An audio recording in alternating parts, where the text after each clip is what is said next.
Habaib Alwi membantai ribuan ulama pribumi.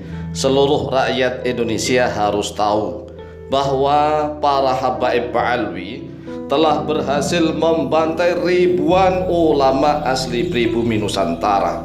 Ini sejarah tahun 1950 Masehi sampai tahun 1945 tatkala merdeka. Begini wahai saudaraku kaum muslimin wal muslimat rahimakumullah dan saudara-saudaraku sebangsa setanah air Indonesia. Sejak pemerintah Hindia Belanda sengaja mendatangkan orang-orang Yaman ke Nusantara dengan ditetapkan sebagai dzurriyyah Nabi Muhammad SAW, maka ribuan ulama asli pribumi menjadi agak sedikit gentar dan sedikit takut kepada VOC Belanda. Mengapa?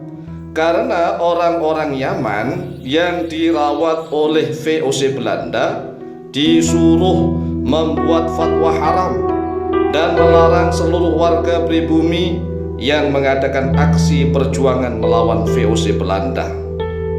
Akhirnya setiap ada aksi perjuangan para ulama, para kiai dan rakyat pribumi yang melawan Belanda, maka tentara Belanda dengan bebas dan seenaknya serta sangat kejam membantai para ulama, kiai dan rakyat pribumi.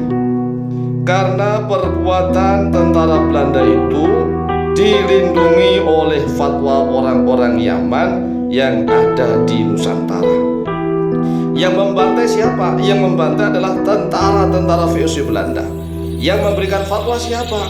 Yang memberikan fatwa adalah orang-orang Yaman, Habaib Alwi yang ada di Nusantara.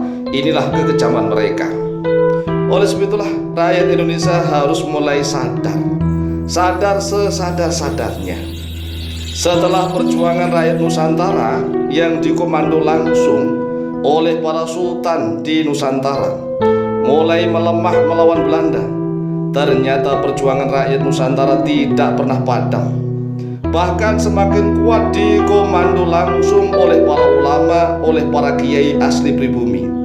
Hingga pada tahun 1825 Masehi sampai 1830 Masehi terjadi Perang Jawa besar-besaran yang dikomando langsung oleh Pangeran Diponegoro, oleh Kiai Mojo, oleh Sentot Prawirodirjo dan ribuan ulama dan kiai Nusantara.